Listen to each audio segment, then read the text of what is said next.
Hi, Rise Kohyang Elementary School families. Thank you so much for joining me for this May 8th, 2020 COVID-19 school closure update. Happy Friday, and it is May 8th. Our last day of in-person schooling was March 13th. I cannot believe that it's been almost 2 months, but I hope that your families are healthy, safe, well, and secure at this time. So today we're going to be going over a few things. Primarily, we're going to be looking at what school in August could potentially look like, and I'll share that with you as we go through this slide deck. So before we begin, what I would like to do is I would like to just ground myself in some gratitude.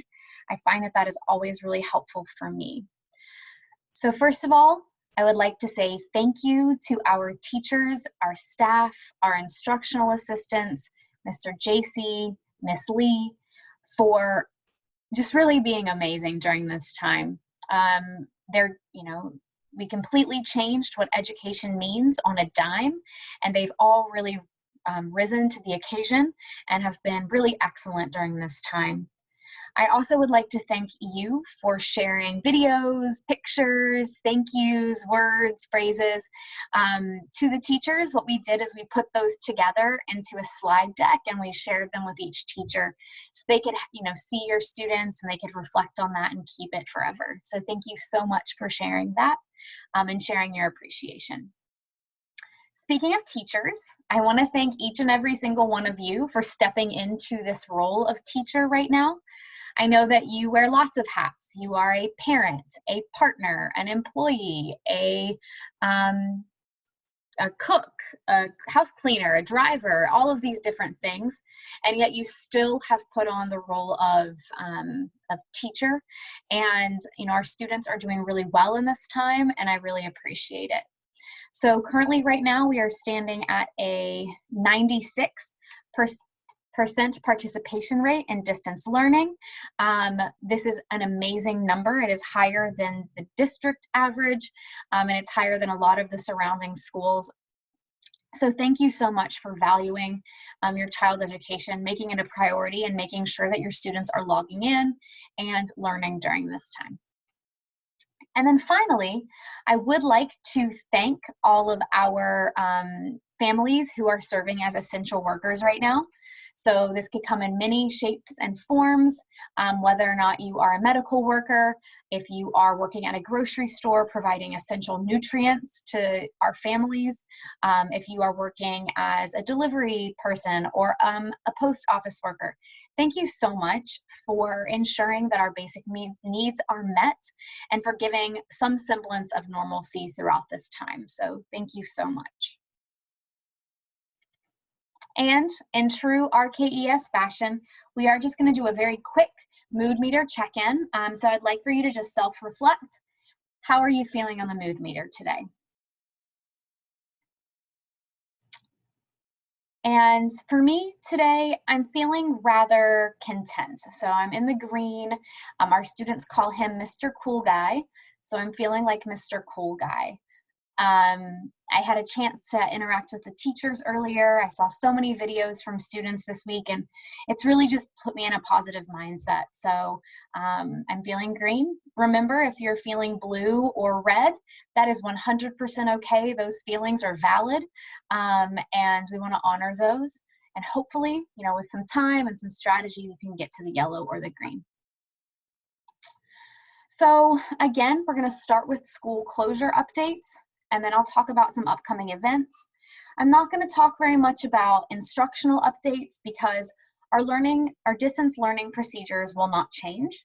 Teachers will continue to post videos for students on Monday, Wednesday, and Friday, and small group sessions will be held on Tuesdays and Thursdays through Zoom. Please continue to participate, reach out if you have any questions, and continue to work through those with your students, the packets with your students. So I do want to give you an update about school closure, what we know and where we are. And unfortunately, with a lot of the coronavirus updates, I don't know a lot. But I do want to share with you what I do know. I do want to share with you my commitments to you as families and to your students, and share what I can at this moment. So the first question that I'm sure you're asking is, what is school going to look like next year? When will my child physically go back, and when will it be safe? Or will it be safe when my student physically goes back? Many of the students, this is the longest they've ever gone at home on a break. I'm sure for you, you're really feeling that right now and are wondering, when can they go back to school?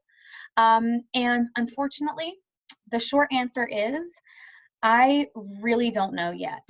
I know a little bit about when school will resume in August, but in terms of when we're able to reopen, that really is dependent on the trajectory of the virus. And so we do not know yet when, but what I can promise you is we will go back when it is safe, when we can guarantee the health of your students, and that we can practice appropriate social distancing.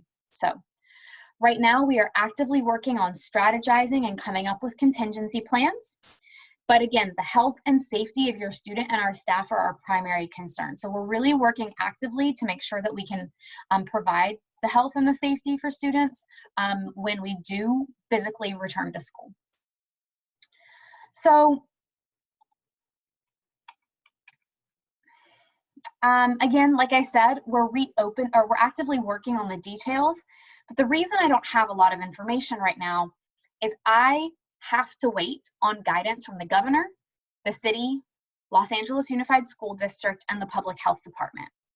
So one thing to note is that even though we are an independent charter school, we are required to sort of take the guidance of Los Angeles Unified School District because they are our authorizer. They oversee us, and we can't do anything without the okay from the Public Health Department, or we would potentially be placing students at risk. So I have to wait for them to give me any information. We're monitoring it closely, and I will share with you information as soon as I know anything. Even if it's in between these videos, I'll make sure to send you an update on Parent Square.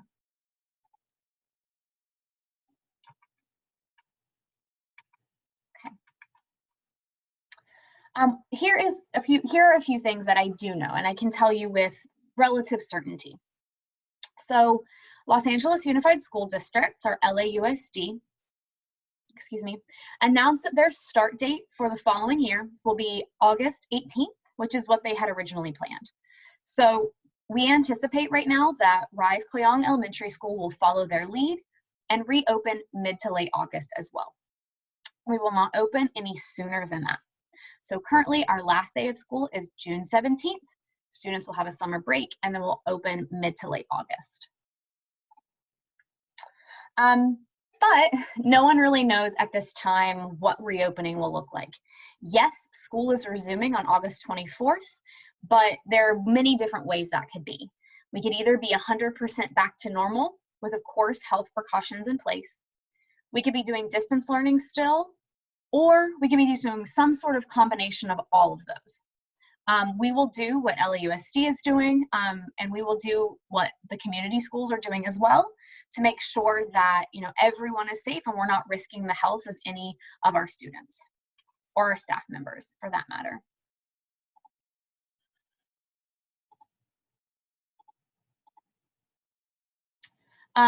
Another thing that I can guarantee with absolute certainty is that Rise Kohyang Elementary School 100% absolutely will be operating next year. We will continue to work with the same level of passion, dedication, and support that you have learned to expect from us. So we will be here. We will continue working diligently for you and your families. We just don't know the how yet. We don't know exactly how that's going to look, but I do know that. I also wanted to share with you that we've already hired really fantastic first grade teachers who are already getting trained on our curriculum, are getting trained on how to support our students. And so we're extremely excited about that. And so our first graders already have great people in place. So we are preparing for next year, and we are making sure that we're going to have an excellent experience as much as is possible by our public health.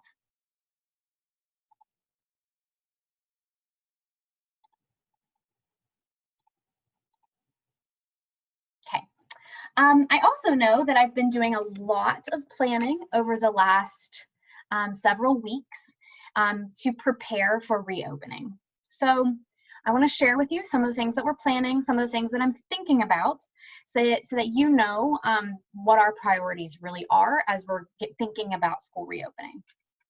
So first of all, we are planning on purchasing many things when the students return back or before they return back to prepare for when they come back.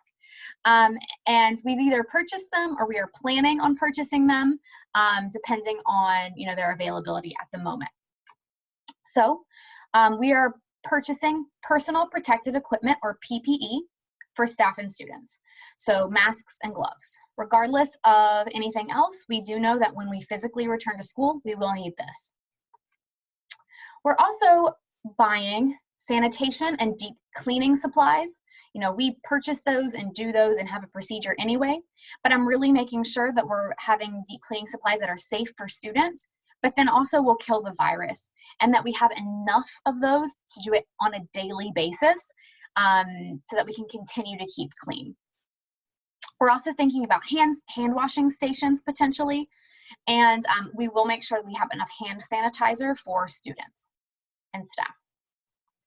And then finally, we are buying a non-contact forehead thermometer, and what that is it's basically like a little laser thermometer that we would measure on someone's forehead, and we would automatically know if they have a fever or not. And if they did have a fever, they would be then taken away from the rest of the group, asked to go home until they did not have a fever anymore, and that would be for staff and students.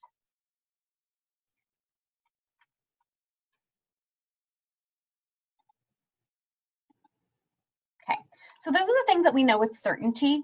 We would hope that there would be some sort of protocol for the virus testing, but of course we have to wait for the state and the public health department to give us guidance on that. So I also want to share with you what are some of the things that I'm thinking about as I'm thinking about how we reopen schools. And so these are the things that I'm prioritizing. Number one, above everything else, I am thinking about how to ensure the health and safety of our students and staff. How can we make sure that 100% of our students and staff will be safe when they return to campus? And that is guiding everything that I'm thinking about and everything that I'm doing, because I know that that's what you're thinking about. And if students are not safe, are not healthy, how else are they going to learn? And so that is everything right now. In addition to health and safety, I'm also thinking about how can we continue social distancing in a school setting. So currently our class sizes are 20 to 24 students with either 1 or 2 adults in the classroom. And so that looks like 25 to 26 bodies in a room. If we social distance, how are we going to make sure that we're spread out a little bit? And how are we going to enforce social distancing with young students who like to hug, who are really close to each other, who maybe don't have the hygiene habits yet? So I'm really thinking about how to make sure that that happens so that we're safe. I'm also thinking about how to ensure technology and internet connection for 100% of families in the event that some kind of distance learning has to continue in the fall. We're doing okay right now. We were able to distribute Chromebooks to every family, but the internet's a little bit trickier, and so we're working on that, and we're working on making sure that that's possible. And then finally, on my mind, thinking through right now is how can we continue to provide community resources for families, including financial support, mental health resources, childcare options, food security, and continued connection with healthcare professionals. It is our job as a community school to ensure that we are providing support for you.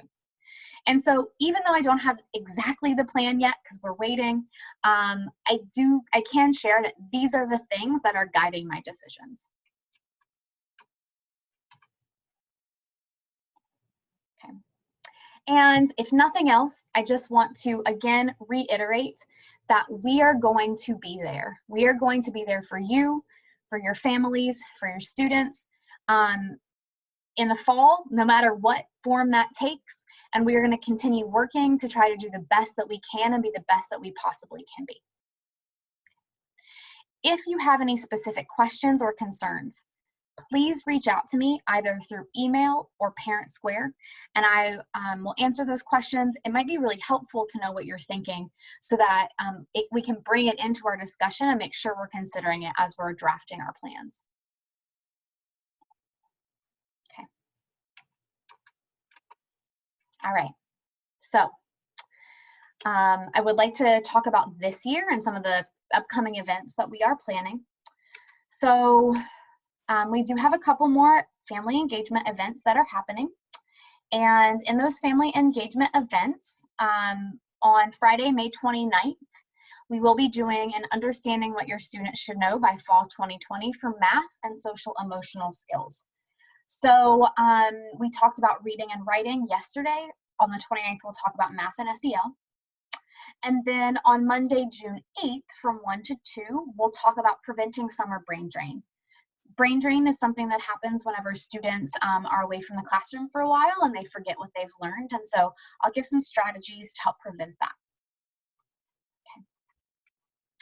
I also noticed that there is not Korean translation here. I will add that before I upload it so that you can see it in the PDF of the slide deck.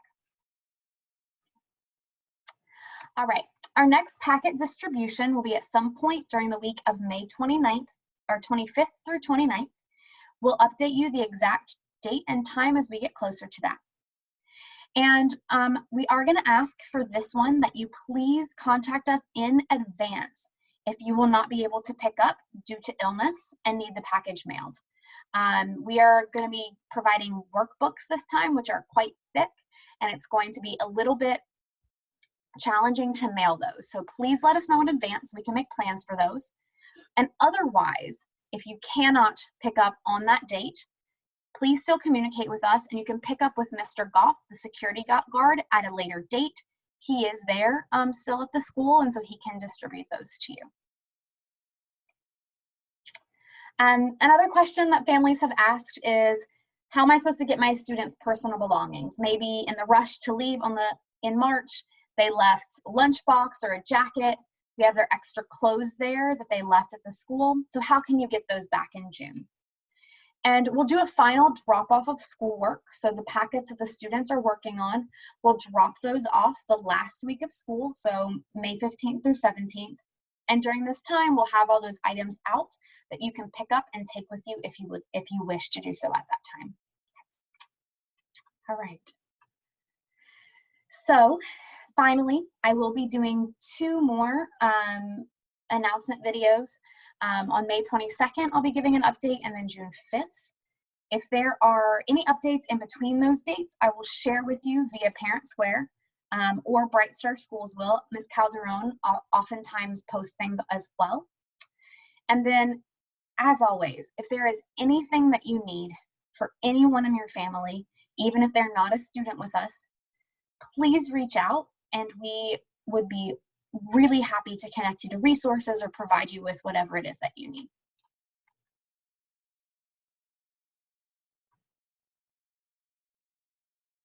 Okay, thank you all so much for your attention. And if you have, again, any questions or concerns or things you want us to think about and consider, please reach out to me on Parent Square or via email. My email is, and I'll type it really quickly right here,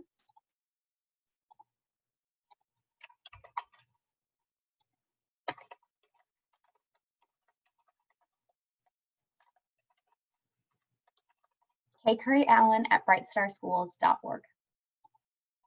Thank you so much, and I'll talk with you soon.